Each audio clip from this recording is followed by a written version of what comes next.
मार गोरा मतलब काटो सोइरा ऐसे मुरी करे रा देख ला छिना लगन हम बियाह में घोड़ा नहीं रे रस नहीं रे माई हम बियाह को तो मंदिर में तो राधी को तो घोड़ा नहीं ले देख ले बियाह के बाद घोड़ा आ गेलो सत घोड़ा अरे सैया मोरा धके कोरा घोड़ा पोचा धावेले शादी के बाद हम हूं बामल के घोड़ा बनावेले काम वाली आ रही था बियाह में सीधा थाला रही महाराज दई महल पर तोड़े खातिर तुम सीना उतान कोइले रही आई प्रणाम जी रोज राते के जया से बियाह भइल बा इज्जत तो लुटाते बा घोड़ा बनावता हमरा के हम आइल बन हम घोड़ा बना के लेके आइम न हो अपना गांव में ई बनाला हम अपना गाय बना दे दी महीना कतना है कमरे पूरे थान रहल अब 3 महीना बाबा लोग कथि रहबू हैं कथि का एक दू पूरा ए लहर मार देखी रुपया पैसा ले ली आपके घर में ठास सब कुछ ठीक बा पैसा ले ली ए महाराज वही से त एने पिछुआरा आवत नहीं लिया के तो नहीं हो बात घोड़ा घास खाता है जाओ 5 किलो भूसा चना गुल लेके आ का हम घास भूसा ससुरारी में खाई आइल बनी घोड़ा का खा रहा घोड़ा का कर दो गरबा तीत बा मार घाट औरे घास भूसा चना गुल एगो देखो ऐसे लगाए वाला घोड़ा भी रखे भी रहेला ऊ छिनारा दूसरा के ताको मत कोनो घोड़ी के पता सुनी का करम एगो हई ले ले कुछो खिया जाम के पता ना चली के खुद रहेला ए तुनी महाराज देखी कमल पुरल त बलबात कइलत आप कहां गइल आपके घोड़ा बना दे ठोक ली सालाई पोकाथी रो घर जाए दो ओई कोमर में दिसंबर गुजर जाए दो ओई कोमर पतैया के दे ढुला खा दई ना त नाती द हमनी के चला टुक टुक घोड़ा टिक टिक रानी आ अब कम से कम घरवा के जरिया आ जल्दी तक हमके खोल दी आ भोसरी के ऐसा ही लेके जाए अरे यो कला कला कला कला कला का तोर माई के फूल के ना छिनरी कला भोसरी अरे रानी निका अरे हमर बाची आ गइलू मारे केने बने लेके आओ पानी लेके हमरा के गमला में गोल धुआओ आप दामाद के पानी पियाओ अपना दमाद के पानी एक पाहुन कहाँ आइल बनी है का बनी गोल लागत तनी अरे खुश रे ई कैसे लेके आइल रानी हमार ई पाहुन के उनको घोड़ा गार में के हड्डी टूट गई ऊ कैसे गार में के हड्डी टूट गई अब हम या बनाओ कहिया बकया खतर मार दिन बिसुगन ओइ पो हाय हे दादा मरद के ना मारल जाला रुका गिलास में पानी लेके आवत तनी गिलास में पी दे घोड़ा बनल बा तो अरे चन्ना लेके आव एक थरिया पानी हमके एगो नाद लिया के ध दी जा ओही में सानी भूसा चला दी जा और ना तो खरी चोकर सरवा खा के पगला के मर जाई ए पाहुनी कौन गोत आई का बाबू आई का ले बचवा रे कल माई बनल बन भेजिया के हमार गांव टेंशन मत बा दिनो पानी पी ओए लक लक लक अरे यो गेहूं सारा कैसा जुग जमाना आ पी रे मारो मत हया अरे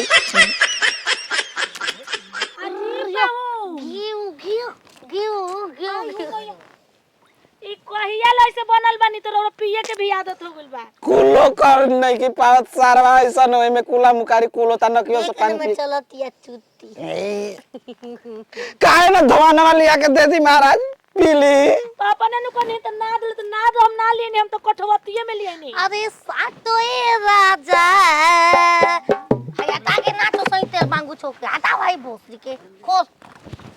अरे सातो ए राजा अरे जैसे रोज सतला नी रहुआ सटा के तू सातो ए राजा अरे जैसे रोज सतला नी रहुआ सटा के तू सुता ए राजा एक खिलवाड़ी कैसे अब सटब तो ढुकिया देल बौकिया देल यही बात है इस आज बथैया बन जानी चली रौरा घर में चली छोड़ दिए करा के चली खाना उन्हें खाई बताई कि कुल हमारे संग ठीक होता और की ठीक करत जा अब हम का करी डाली के चदरिया होरिया ले गए राजा सारा माई बूढ़ी उड़ी ना होई बोझा सारा ससुर से मुंह छुपावे के पड़ता यार आओ खेल करी भाई नु हरे भाई नहीं यार न यार कमाए यार न रह गेल सरे अही रे रमावा सारा माय के बहिनी लौकतिया पाहुन नहीं खन लौक अरे महाराज पाहुन पी लेनी हो का वो नहीं ले बिना पियले हम नशा में बानी बिना पियले ऐसा बहिन देले बड़ जा हड्डी हड्डी टूट हां मार के अब मातारी बेटा बहिन तीनों जना के धरे के पड़ी अच्छा ये बताई आई कठहरा में पानी आइल बा के करा खाती हमरे के ना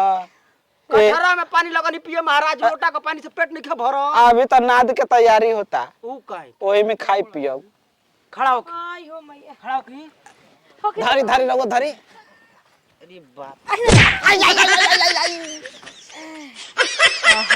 अरे तारा ठेहुना मोला साग लोड़ी आइल बा हमार बस बस बस अब सोच हो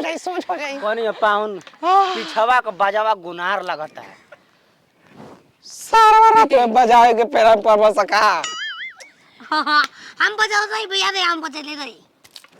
अच्छा ये बताई का? मर्द मेहरारू खालन पिएलन पलंग पर जालन तो बोलेलन बतियालन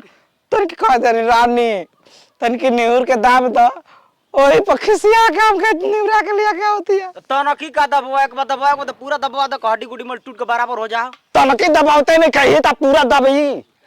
दबाइले तो बिया तो नेहुरा देले बिया माई घर में नत लिया जो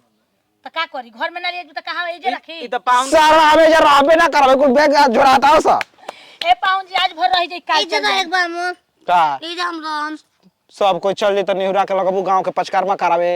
पच के मरो ना करा घर में जाके धोलो पाउन बुझा का कर यहां टूटल बा एक दू जना गांव में अगर टूट जाई तो जौनो रहतन जे डेरा डंडी पर वो बगत दिए से चल जाए के दूसरा हो इहो बात ठीक है देखी जा ये आ गइली जाना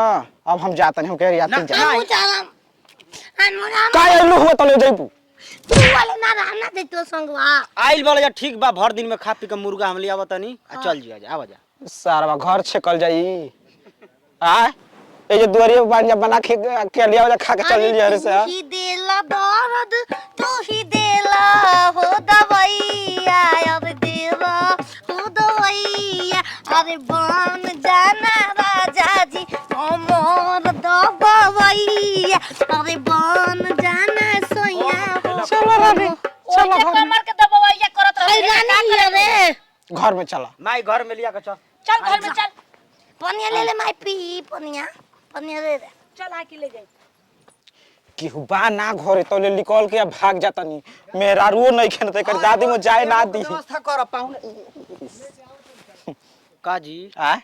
फोन रखी जाई मैदान लगल बा हम जातनी करियवा के व्यवस्था कइले बन तो अब करियवा करी चाहे उजर का करियवा हमर मतलब नहीं खेव करा से तो लुका के भागत लुका के काहे सारा तो फंस माई गई के चूस्ता निकाल के कहा जाए वो दैया चूस्ता का चाहता मछली के चूस्ता अब रतियो न खली मुर्गा का जंघा तिल मछरी के चुस्ता होला ना हो आय कि खस्सी के होला आज ले बाप भाई खियोले बा खस्सी मुर्गा मछरी ए तार चूस्ता खाइम घोड़ा के होला ना बाप भाई तना खिया देलबा के दिमागवा पागल हो गेल बा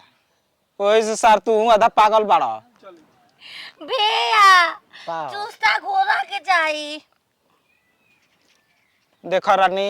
अब हमारा से सहन शक्ति होत नहीं खे मर जाइबे जाओ जोरा ढिंटलुआ अपन लगा के अंदर रख दे भेंटवा तोर माई के चल कहाँ चली हम घर में ना जाइब का है ना हम सीधा बात करते हम गांव पर जाइब हम चलबा हमर चूस्ता जाए वाला के रोकले बा जाई तू तो सार लोग चाहते बाड़ा जाके जा सा कल घर आयल बाओ सा चल चल हट तोरा संग ना जाइब हम अकेले जाई कहते जाइब हम हमें के रहे ना सारा दूसरा भतार खोजे सब बहन के काहे खाती खले वाला दूसरा के ये लुरिया तो धर चबाबो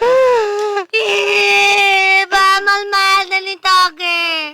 मुआ तड़ू ए जरा में सारवा तोहनी में हिस्सा लेके रह रखो सर दवा कमी बा हमने रावा चाहे खड़ा करावो एगो तिरपाल का घर बा ओ में तू रह मड़ई घर में हम नहीं करा गिरह सारा बा निखारे सीता आवाज त्रिपुराल में का त्रिपुराल में चल मज मार के